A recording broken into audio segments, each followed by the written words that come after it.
Hey everybody, good afternoon. Bryan here with Anita Goodesign, bringing you the second watch and stitch for July, where we're basically going to be doing those 4 blocks to combine into a tile scene. So just to recap last week's block that was done, if you haven't started it yet, or if you're interested, you can go onto our website, you can get the watch and stitch for July, and then you can come back and watch this video whenever you're ready to do it, as well as any previous watch and stitches or videos that we've released. So to tell you what we're going to be doing today is we're going to be doing the second block of this mini 4-block tile scene.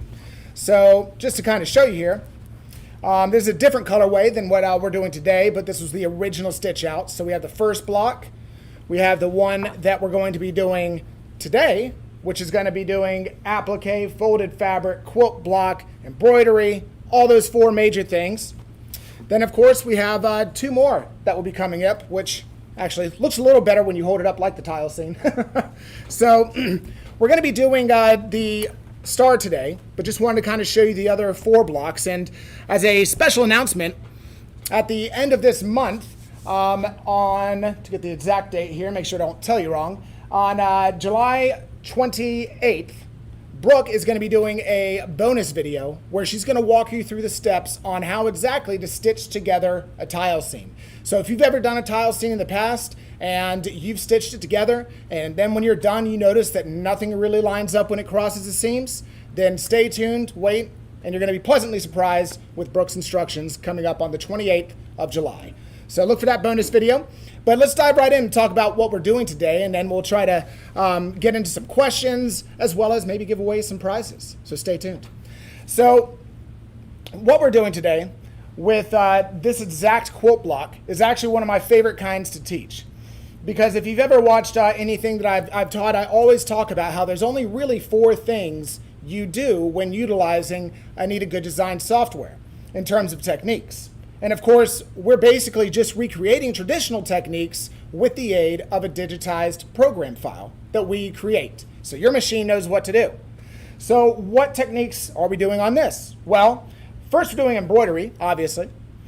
In the star here, this little paper pieced star, what we call paper piecing at Anita Goodesign through digitization is folded fabric. So for us to do this, we have to applique one piece and then fold the other pieces off of it, giving us folded fabric. So once again, we're doing embroidery, applique, folded fabric to create that paper piece look, as well as quilt block. Those are all 4 of the major principal techniques that you need to learn for Anita Goodesign software, and then you can literally do just about anything we've come out with. And we have plenty of videos on sewing things together, more to come obviously, like on the 28th. So going into this, I'm going to go ahead and get started, and then I'll provide a little more context as we get moving here.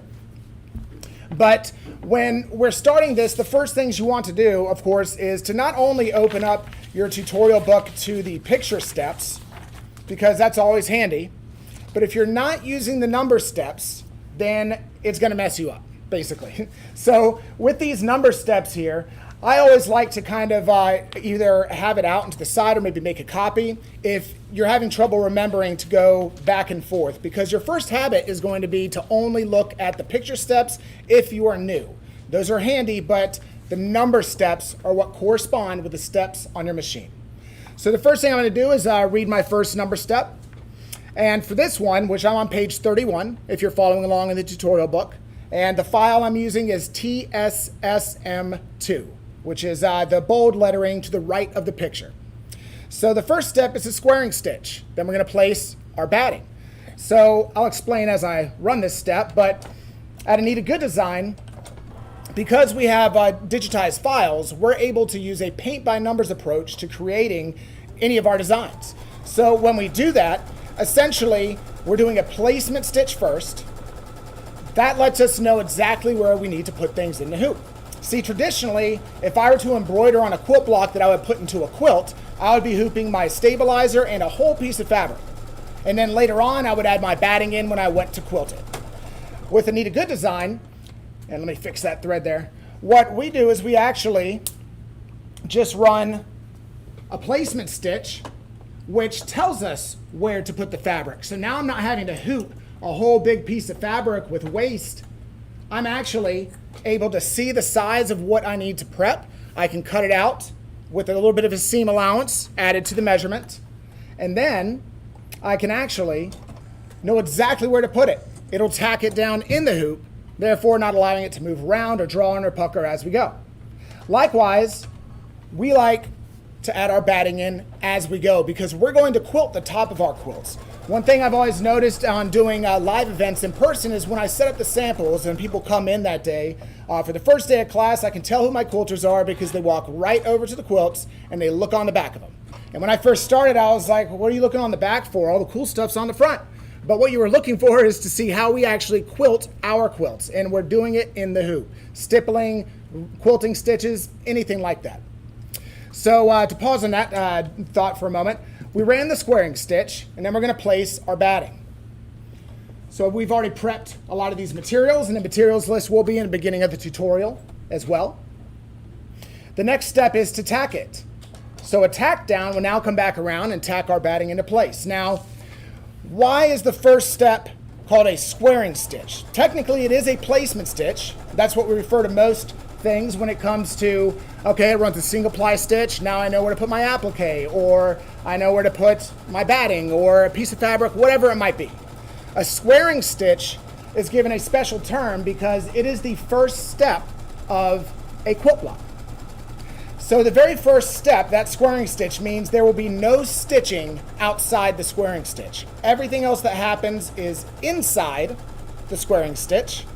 Anything outside the squaring stitch will be a part of our seam allowance when we actually go to sew things together. That being said, that also lets me know when I need to trim something that's going on the quilt block and when I don't. And once we get into the applique and the folded fabric, I'll provide a little more information on what that might be. Brooke, do we have any questions just right out of the gate? Not yet. Okay. So then, since we don't have any questions, because I didn't want to flood the actual comment box if somebody was posting one, how about we just go ahead and start with the prize? So all you need to do to win a $20 gift certificate to shop on Anita Goodesign's website is to type in, let's see, what word should we use today? Squaring. Just type squaring into the comments. We'll pick a winner here in just a few for that $20 gift card that you can use on any of our standard retail products. Now back to the actual quote here.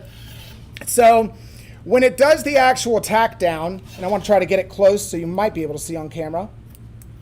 Maybe I'll hold something behind it here. All right. So if you can see the top two lines. Okay, perfect. So you'll notice the original squaring stitch is outside line, whereas the tack down for the batting is slightly inset, which is important for a couple reasons. One, it's not on top of my squaring stitch, so that means I have to trim it. It's not a part of the seam allowance. That's the rule with the squaring stitch. If the tack down for anything, whether it's a part of an applique, a piece of folded fabric, batting, or even the base layer of your quilt block, if the tack down is not on top of that original squaring stitch, then you trim it away because it's not a part of the seam allowance. And you'll see when we tack down our quilt block here in a moment that that is going to be tacked down on top of the seam allowance, which means, or excuse me, the squaring stitch, which means I need to leave it in my actual seam allowance. That you'll then eventually trim up and everything else, but that seam allowance, Brooke can go into more detail in on the 28th, and then why we like having a half-inch seam allowance and all those little tips and tricks there. I don't want to take too much away from her glorious video. But the squaring stitch also does something else for us, which she will touch on as well. So that very outside squaring stitch, and then you noticed when I held it up close, and you can go back and pause later on, but the tack down for the actual batting being inset now gives me a channel that I can use when I combine my blocks together later on. So if I have two of my blocks and I'm ready to stitch them together and I'm put them right sides together and match up those tack downs or the squaring stitches all the way on the outside, I now know I need to just straight stitch just inside that squaring stitch, but no further than the tack down for the batting, which you can clearly see from the back side. So when you complete this project, turn that over and try to identify it. You can even use a different color bobbin for the first 2 steps just to help you identify it later on. So we've trimmed our batting because it's not tacked down to the squaring stitch. I can look at my machine, see that I'm on step 3. And of course, step 3 is the tacking stitch for the base fabric. So I'll take my base fabric. If it's directional, you'd put right side up, but this is non-directional. And completely cover the squaring stitch. And make sure that if you cut your fabric pretty precisely, that you have enough of it going all the way around into the seam allowance as it tacks. Do we have a winner back there? We do. The winner is Marsha D. Marsha D, you are the winner. Congratulations. Feel free to email us at customerexperience@anita-goodesign.com. Let them know that you won the $20 gift certificate, and we'll shoot that right over to you. And as a side note, if you are not Marsha D and you email customer experience saying that you won a gift card, and it's not true, you're going to get coal in your stocking this year because it's Christmas in July, which brings me to a shameless plug. So we have right now 50% off on our website of all the different holiday, seasonal, and Christmas designs. So hop on there, check it out, 50% off, get it while it's good, and take advantage of getting those designs you've wanted to do. And hopefully you'll get to start early enough to finish them this year for Christmas. All right. So now that we're tacking down that base fabric, and I'll show you here once that's done. Let's see.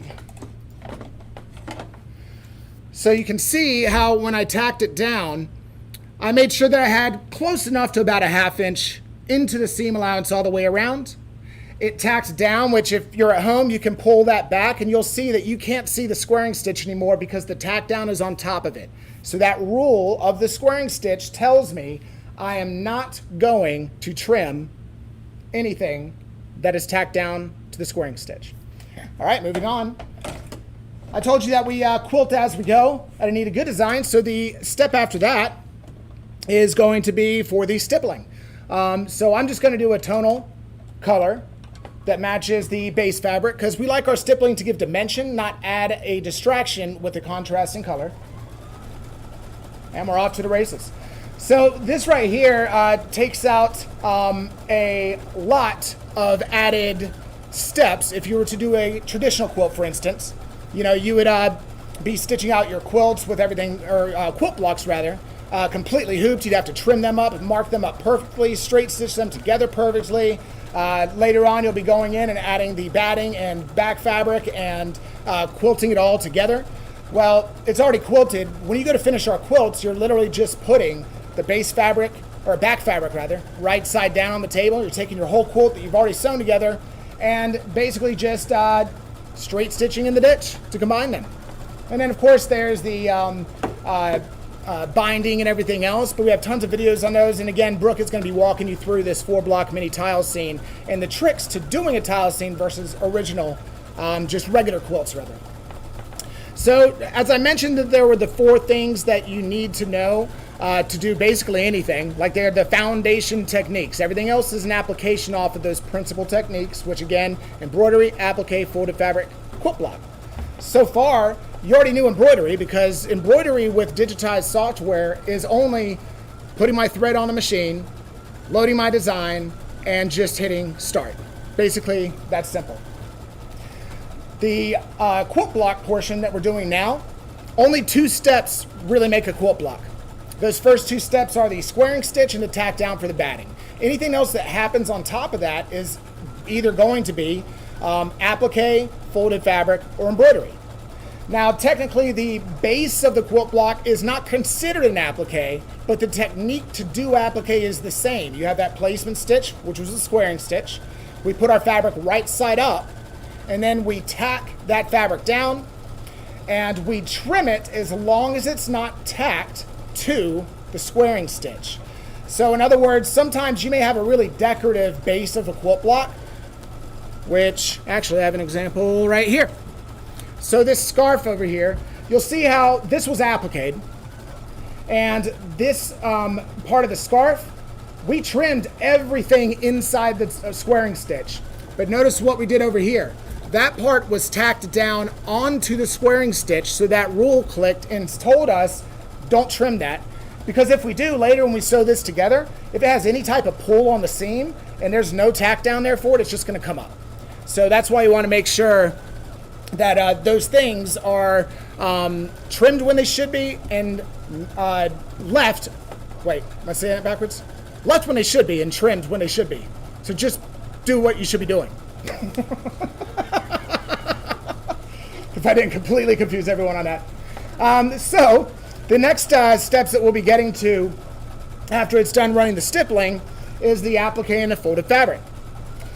Kind of explain what applique is, but folded fabric, excuse me, this part is actually going to replicate the look of traditional hand or paper piecing, but in the hoop. So just to kind of give you some context, it doesn't matter what my applique looks like this scarf is applique, what you did with Melissa was applique, even this fun material on here is applique. It doesn't matter what it looks like, the steps to do it are always the same. So all you're doing is running that placement stitch. You know exactly how much fabric or mylar or lame or whatever you're using to cut out, because you can just measure the placement stitch with a clear ruler. Then you prep that fabric, you lay it down right side up on top of that placement stitch, tack it in place, trim the excess as long as it's not a part of the seam allowance, and that's all there is to applique. Everything else that happens after that point is embroidery. So all these other steps that happened on this mylar one or on the banner here, that's all it is. You can finish off the edge of applique a lot of different ways, meaning we can because we digitize the files. So some might have like a satin stitch, others might have a blanket stitch finish, ragged edge, raw edge, loop fringe coming out of it. So there's a lot of different fun ways you can finish it, but applique is just those steps. Quilt block is just those first two steps. Folded fabric we'll get into after we complete the applique, so I don't explain too much too soon. But also worth mentioning is that our greatest hits are on pre-order through the end of the month for $175. If you'd like more information on what those greatest hits are and why they're at such a good price, be sure to go to our website and check that out. All right, almost wrapped up here. So looking ahead while this does the last few stitches for step number 4, I can see step number 5. Brooke has basically redone the colors for me slightly different than what's in here because she's going to teach based on the blocks we're stitching out live in class, and we want the colors to coordinate. So go ahead and get rid of this one, and she's got thread color 358 for me, which is that navy guy. So this one is the ground accent stitch and snowflake accents. So essentially, it's going to do a few satin stitches, some running stitches, etc. Now, when it comes to embroidery in general, whether it's hand done or digitized, when I did Stephen's digitizing university to learn how to digitize myself, he brought up something that was kind of like, oh, okay, which was that there's really only 3 types of stitches. And then he pauses and says, technically there's only 1 type of stitch because the needle only goes up and down. But get that step started. So starting number 5. So technically there's only 3 types of stitches. You know, you have your running stitch, you have a satin stitch, and you have a fill stitch. We can make those look very different based on how we turn the stitches or the links, the number of plies, etc. But those are the only 3 types of stitches that make up everything you see in embroidery, which I thought was a cool way of kind of making it simpler than kind of just seeing all these different types of details in embroidery based on the aesthetic. Well, that's the same thing that I'm trying to explain with you only need to know 4 things to do basically any of our software. Yes, bro? When you're holding it up, your right side. Hold it this side? Yeah. Yeah, absolutely. Hello. So since we're going to my right side here, got something else to show you too. But back to what I was saying, that is the only 4 things that you're really learning how to do or need to know on the most basic level. Again, it's just embroidery, applique, folded fabric, quilt block. And you get to learn them all in this one design, which is phenomenal, because whether it's an enormous, beautiful looking tile scene or a very simplistic little coaster, it's still the same techniques. So, flash sale. We also have Anita's Express Learn to Watercolor Confetti Birds. Is this view a bit better, Brooke? Yeah, it's perfect. Okay. Okay, yeah, I was like, mine's lagging. Oh, gotcha. Jesus. So, Learn to Watercolor Confetti. Again, if we're actually even just kind of touching on what I talked about, that's the one that is in the picture that'll pop up. Here's another one from it. So on this, all we're doing is we're doing placement stitches. We're putting down confettied organza that we specifically cut in a certain way. And then we put a bigger piece of organza down on top of that to tack it. So we're really just appliquing, and then embroidery. So it doesn't matter that this is applique and this is applique. They're done the same way. There's just one additional step prior to doing the applique of the big piece of organza that's sitting on top. So you can see there how it gives the effect of actually being watercolor, when in reality, that's just a little bit of organza, shimmer organza, etc. So it's a really fun concept. I've always enjoyed teaching this in class, in live classes, because people automatically love it. So I hope you do too. Again, flash sale, Anita's Express Learn to Watercolor Confetti Birds came out in 2018. 50% off. Get it right now while the sale lasts, because it's going to be gone. There'll be no more digital files. I'm just kidding. But the sale will end. All right. So continuing on with the step that it's doing now. So it's going ahead and doing some of the decorative stitching and just getting that out of the way. Typically you'll find that it'll do decorative stitching that might need to go under something later. For instance, the little swirl at the top and bottom there kind of slightly goes underneath the star. I do get questions in class sometimes like, hey, how come I had to put this color in on step whatever, 3, but then I have to put that same color again 5 steps later? Why don't you just have them side by side? Well, layering things and digitizing, because we are working with multiple layers of material, can completely change the aesthetic, which is why we don't ever recommend color sorting. If you have that option on a home machine, just leave it as is and either change the threads as you go, or if you want, you could always upgrade to a multi-needle. See your local dealer. They'll thank me later. If you have a multi-needle, you probably love it. I was actually trained on a multi-needle first when I first started here in production. And then when I went over to a home machine, I'm not very patient. And when you start off on a multi-needle and go to a home machine, you're like, oh man, this is slow. But then again, the home machines have all those added features, especially if they're embroidery and sewing combination machines. I know a lot of people have a multi-needle and a home machine and other sewing machines. In class, I'll do prize giveaways sometimes and say who has the most machines. I think the most someone ever had was around 40 plus machines. So they had a lot of like Singer sewing machines, etc. But anyway, with this, when we're about to finish this step, we will have the placement stitch for the star middle applique. So to kind of give you a heads up, because I've already explained, I'll just use the actual sample here. Because I've already kind of explained a bit about how applique works. But when we're doing a paper pieced applique as an actual element, such as the star for instance, there always needs to be an applique first, because the first piece that goes down is folding off of nothing. Everything else is folding off of that first piece. So whether it's a simple 3-piece one, or if it's a flying geese pattern making up the whole quilt block, you always start with an applique when it comes to doing folded fabric, and applique combined.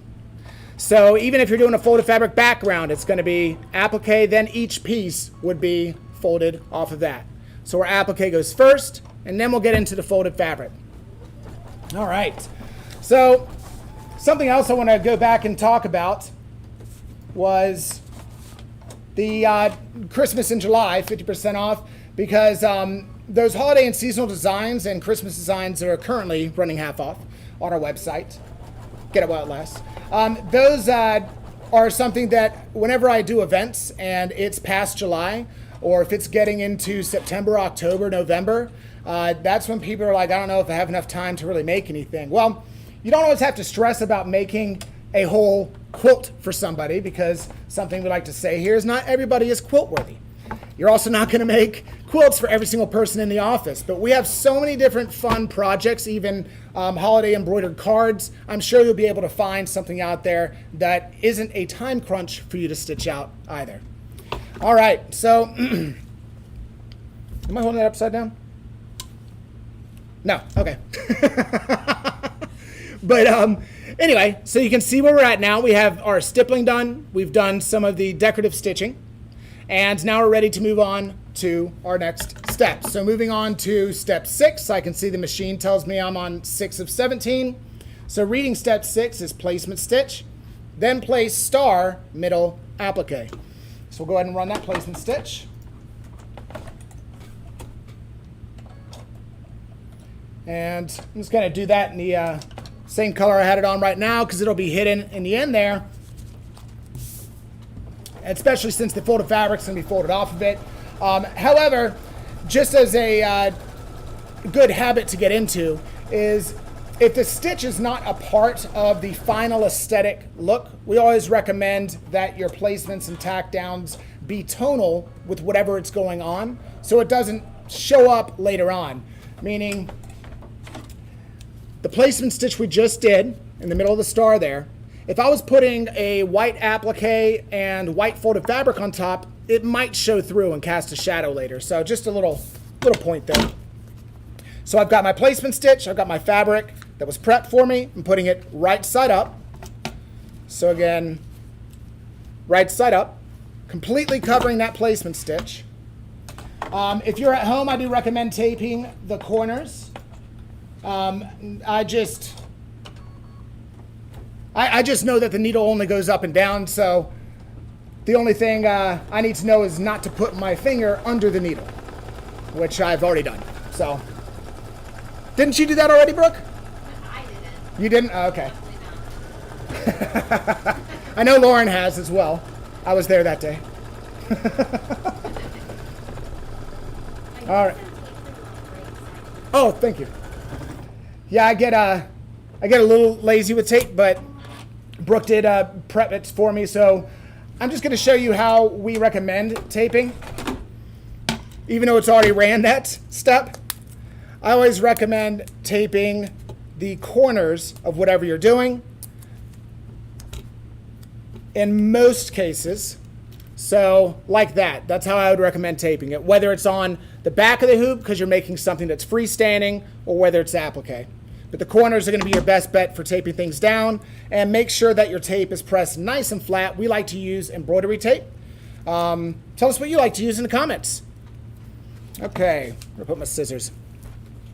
So now that we have run the tack down stitch, I can see that none of my tack down stitch is touching the squaring stitch.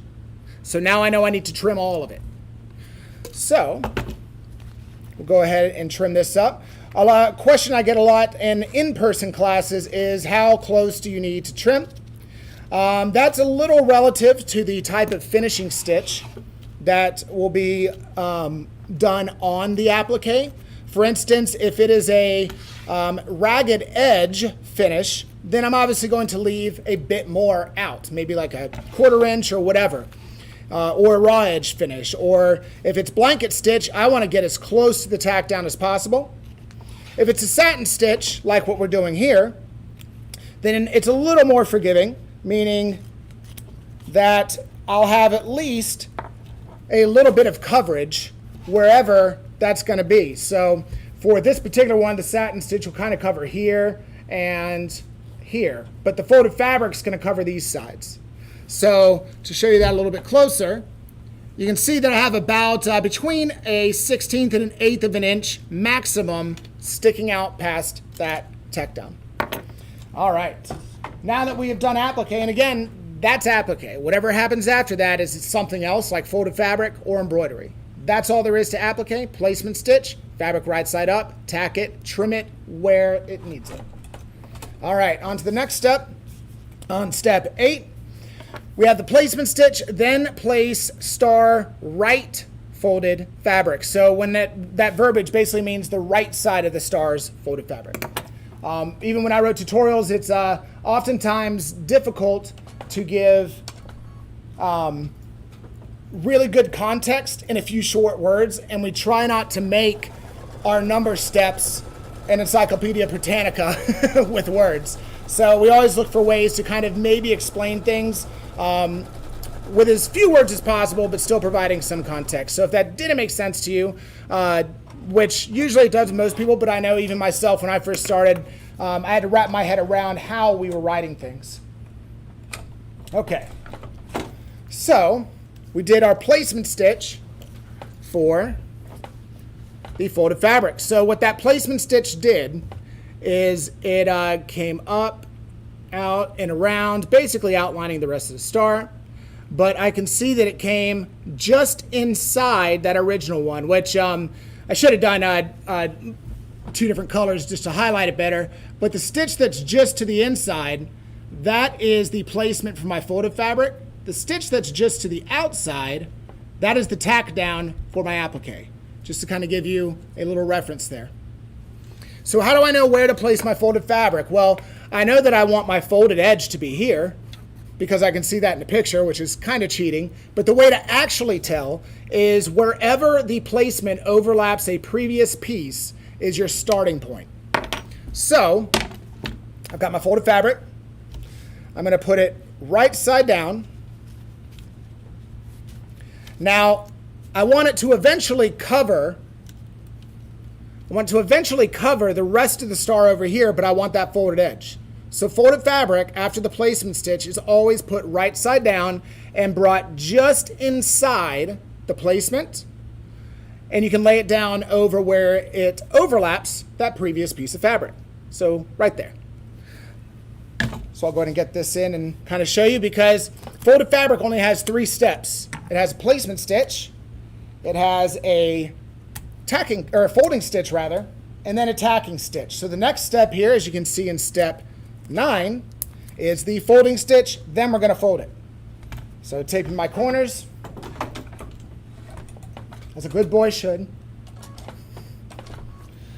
And then we're going to just do that folding stitch. Now what this folding stitch does is it just does a 2-ply back and forth that then gives me a perfect line to fold my fabric over. So if you've ever done traditional hand or paper piecing, this right here makes it easy enough that if you are seasoned, it's going to look beautiful every time, so you'll appreciate that. But if you're brand new to this, it's your like day one, you can have an expert looking piece of folded fabric, paper piecing, or however you want to term, whatever term rather you would like to give to it, because maybe you originally did traditional hand piecing and you just want something faster now because you're already an expert at it. This makes it much faster. So you can see here, first step was our placement stitch. We put the fabric right side down. It gave us that folding stitch. So you can see the folding stitch. We then pull our fabric over and just use a little bit of tape. You want that folded edge to be nice and taut, which, Brooke, I did already abuse your allotment of tape that you gave me. Do you want some more? Maybe, but to be determined. Okay. All right, so let me just show you again. So we're using lame for this, but we folded it over. You'll want that to be nice and taut. I'm just gonna kind of hold it with my fingers as it does that. The first couple stitches. Actually, let me just play that safe. Just hold it taut just like that. And I'm still using that dark thread just so you can see it on camera. But again, at home, I would be using something tonal or whatever the finishing satin stitch would be, because satin stitches don't have 100% coverage, or they can depending on the weight of thread you use, but you sometimes can still see in between the plies of a satin stitch, and if there's a contrasting thread underneath it, it might peek out. So that's why we like to use those coordinating thread colors with the fabric for placement and tack downs. All right, so this was the final step for one piece of folded fabric, which was that tack down. Now I can see none of the tack down is on my original squaring stitch, which means I trim it all. This is very important for folded fabric because sometimes you'll be doing patterns like log cabin quilts. You might be doing a flying geese pattern, or just a straight background that has a series of rows of folded fabric. If you don't trim your folded fabric when you need to, then say it was going to do another piece off of this piece of folded fabric, and I was like, oh, well, that other piece of fabric's going to cover all this. I don't need to trim that. Well, if I didn't trim it, and theoretically, if there was another piece to come off of here, then the placement stitch, as it comes around to do it, the presser foot can go underneath, sew the fabric to the presser foot, and then pull the whole design out of the hoop. So also important why we have that rule for the squaring stitch set up, because it tells you when you should actually trim something that is inside the squaring stitch, so that one, it doesn't look bad at the end, and two, so you don't accidentally sew your design into the presser foot. If you've ever done that, which I had a habit of it at first, tell us in the comments. All right, so that's it for one piece of folded fabric. Every piece of folded fabric is done that same way. The only difference would be is if part of it is touching the squaring stitch, I would just leave wherever that is.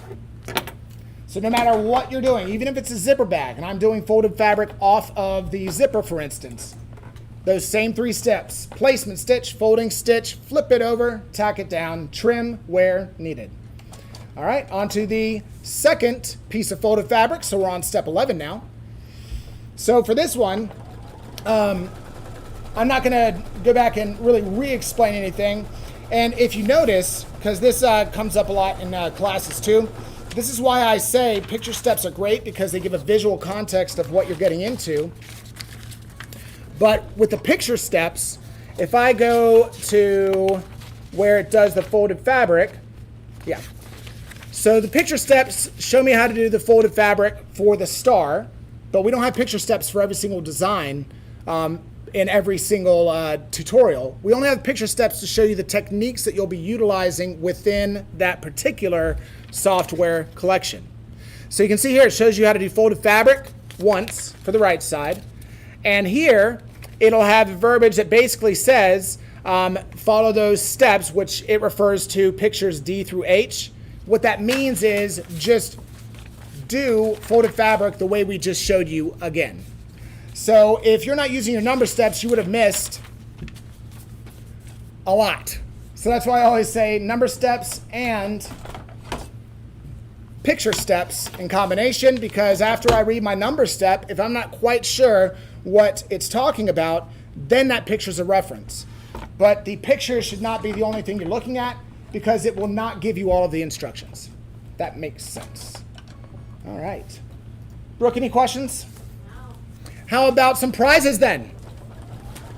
I'm not trying to give prizes out just because there's no questions or deter you from asking questions so you'll get prizes. Ask away.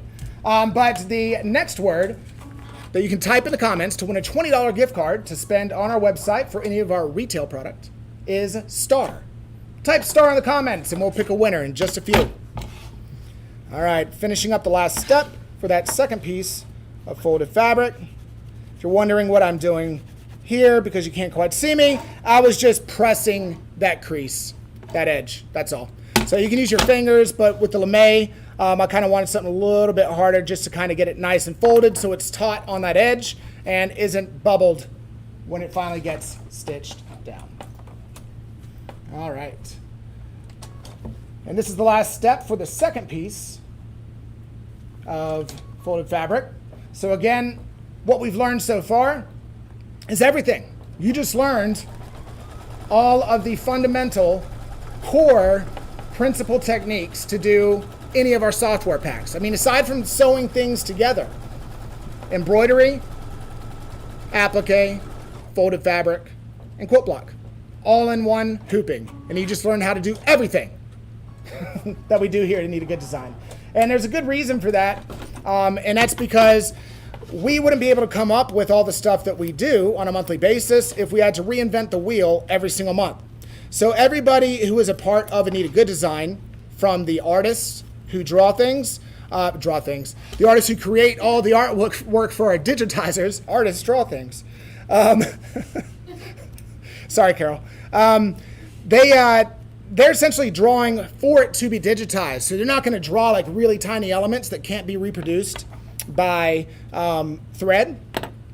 They're also giving us outlines and everything else. They know the rules of how we do things at Anita.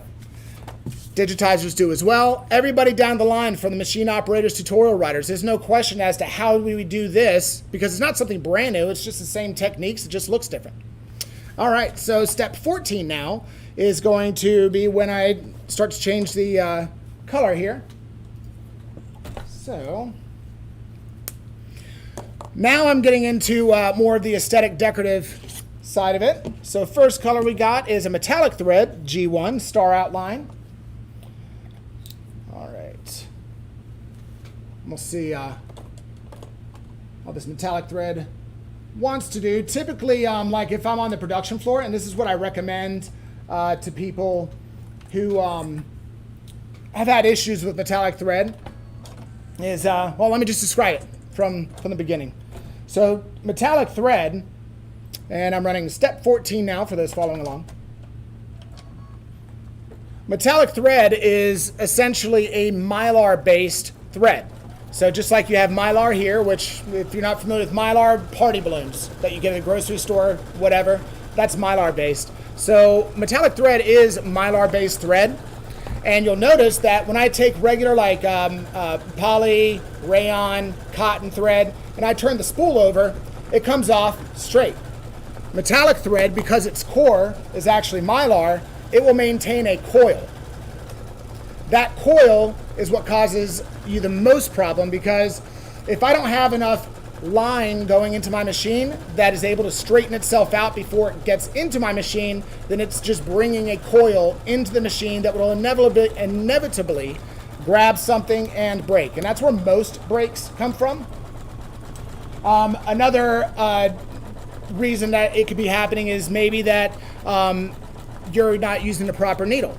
Metallic threads we recommend for just standard metallic thread, not like silkies or anything that has a really big weight to it. But standard metallic threads, we recommend using an 80-12 metallic needle, because the eye hole is bigger, which allows that mylar core thread to actually move through it with less friction. And then we have our seamstresses down on the production floor who swear by keeping metallic thread in a freezer, which I always joke with them that, your husband's going to come home and think that you fell off the wagon putting metallic threads in the freezer, but in all reality, it helps reduce friction as well. So just several tips there. Now, how do I get my metallic thread enough line to straighten out if I'm putting it directly on my machine? Some machines now, newer ones, are built with really nice thread stands on top that you can actually weave it all through, and it gives it time to fully straighten out so that it doesn't look like a coiled mess. The weight of the line can kind of straighten it out.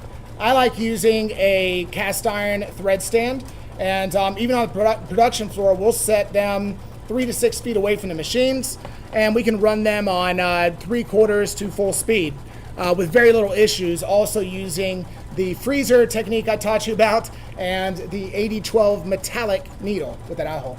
How about that star prize? Yeah, so I have a question and I also have a winner. Okay. Which one do you want first? Let's do the winner first, because I know they're anticipating. The winner is Betty Champion. Betty Champlin, congratulations, you are the winner. Go ahead and email us at customerexperience@anita-gooddesign.com, and we'll shoot that on over to you. All right, what's that question, Brooke? The question is, I want to get all of my designs on a flash drive. Do you have any The question was that she wants to get all of her designs on a flash drive, and do we have any suggestions? Correct me if I'm understanding that wrong in the comments, but the way I interpret that is that you don't want to have to keep going back and forth between like your computer and your machine just to get designs on it, which is a very common question at events.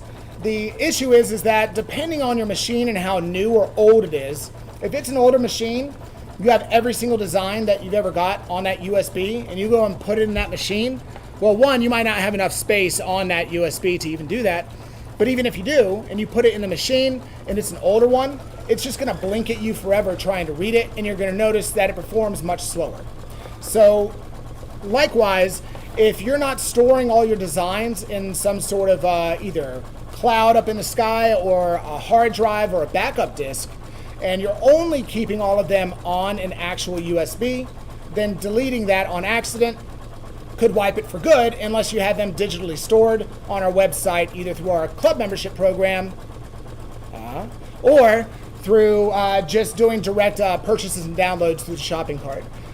So that's one of the reasons why I can't tell you can, because I don't know the type of machine you have. And even if I did, I would refer you to your own dealer and ask them, hey, if I put so many megabytes or gigabytes on this thumb drive, and so I don't have to keep going back and forth, is my machine going to be able to handle it? So the answer would, I would say, need to come directly from the dealer that you got that machine from. I hope that answered the question. All right. Wrapping up this satin stitch here. Now, there was something else I was going to talk about. So we talked about metallic threads. I explained that. That wasn't it. Oh well, I'll just think of something else to talk about. So, so once again, on the 28th of July, when Brooke is going to do that bonus video showing you how to stitch all of these blocks together, if you're just tuning in, Watch and Stitch is something we do every single month, where we bring you 4 brand new projects, or maybe not always 4, depending on the month. We do a Watch and Stitch where we release all brand new projects, and we'll go through each one with you each week live and show you how to stitch those out. Typically, it doesn't involve much else, but because this is a 4-block mini tile scene, that's why we're going to be doing that video bonus for you, because I know Brooke is itching to show you how to get these together and make them look beautiful. Right, Brooke? All right, so we're on our final couple steps here. And let's see, we got step 15, which is the small ground swirl and snowflake accents. Likewise, you can kind of see that I really didn't do much. I don't even have the needle I recommended in. And the satin stitch with that metallic thread came out beautiful. So it's not that it always has issues. It's just if you are having issues, those are recommended steps to actually help alleviate the pain of thread breaks. All right, so we're going to be using silver metallic now. And actually, one final note on that whole metallic thread tip tangent that I went on there is, how are you storing your metallic thread? Because if you just have it in a bucket with other metallic threads, well, Mylar can crimp. It can get beat up easier than other threads. So we always recommend storing it like on a shelf somewhere neat, or in a thread drawer where you have everything separated, because if they're rubbing up against each other, it's only going to cause more issues for you down the road. Okay.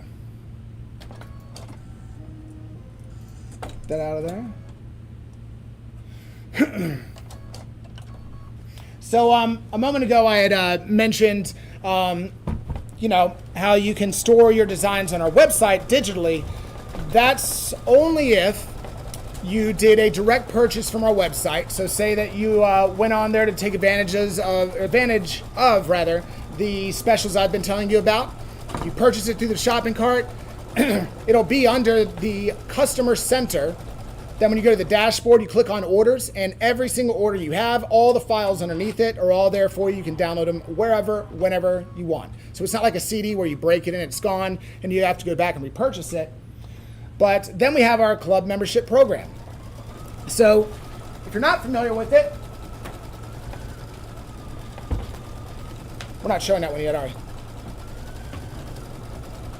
Oh, you'll see that one soon.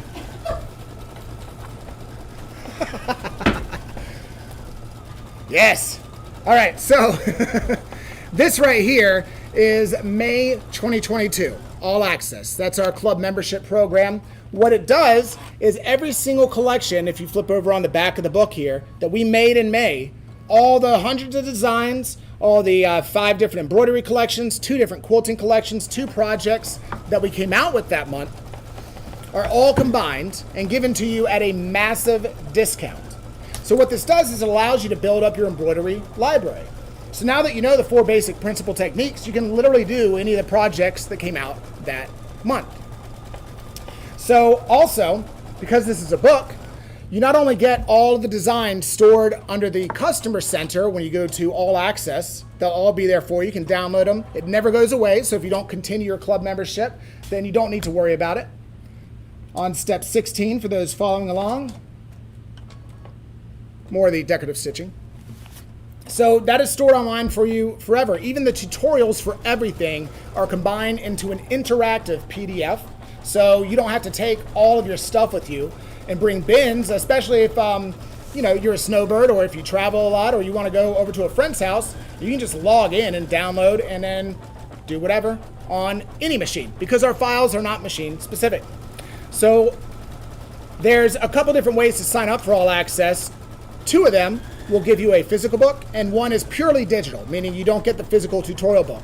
Because only All Access members get all the tutorials for everything fully printed every single month. On top of that, you're going to get lots of different added bonus features in here, such as tips and tricks. You'll get sneak peeks of what's coming soon. But of course, just like the critters in here, every single thing that we design and we stitch out, and those stitch outs are then scanned in and used in our tutorials. So you can always see what the finished product should look like, and you have the file names at the bottom. So you don't have to have digitizing software to see, just like the tutorial we're using in class. Just imagine that this tutorial came in All Access. Say if that happened, along with everything else that would have come out that month, they'd just all be combined, and you can just go to the table of contents to see where you want to go, download the designs whenever you want, stitch them out wherever you want, as long as you have a machine with you. Now there's 3 ways to sign up for it if you are interested in All Access, especially again since you learned how to do everything here today. And those ways are, you can do $1,400 for a 12-month subscription. You get every single retail product that we release throughout the year, and you also get a $1,400 gift card. So that is all brand new material from the time your subscription starts, and the gift card never expires. So that $1,400 can be used in conjunction with sales. So the 50% off on our holiday and seasonals right now going online, that $1,400 could turn basically into $2,800 with a 50% off coupon code. You just apply it in checkout, never expires. If you lose it, you just email us. We'll tell you what your balance is, etc. if you lost track of that information. And then, of course, there's people who have everything and they have nothing to get. So we have our $999 one for a 12-month subscription. And that one comes with no gift card. So that breaks down between those two. Either for the $1,400, it would be, and I'm starting step 17, the final step. So that would be for $1,400, about $116 a month if you wanted to break it down like that. The $999 would be about $83 a month. And to put that in perspective, these designs run between $35 to $100 per design pack. So you can already see this value right here is over $400 to $500 just in this 1 month subscription. That's over an 80% discount just signing up for a club membership, and you have now a library that you can pull from. So if you had a friend, you may have a design that you didn't want to do, but maybe they want to, and you get to share that experience with them. All right. And the final way is digital only, which is only $499 for the year. So go on to our website, check out our club membership program. If you decide you want to purchase it, just type Bryan in the order notes, fire away, and email us at customerexperience@anita-gooddesign.com if you have any further questions. All right. So now we're complete. I can see my machine is telling me that I have gone through all 17 steps to complete this. And you can see how everything looks absolutely beautiful, not because of me, but because of our software. All I did was change threads and put down some fabric. Easy enough that anyone can do it. Just don't put your finger under the needle. So what would happen after this, just even following the picture steps would show you to take this out of the hoop, to trim it to a 1/2 inch seam allowance. What comes after that? Well, stay tuned for Brooke's bonus video on the 28th of this month, where she's going to show you how to combine all the blocks we're going to be doing, and make sure you tune in next week for our next episode of Anita Goodesigns Watch and Stitch. Thank you for tuning in. This is Bryan, and we'll see you next time.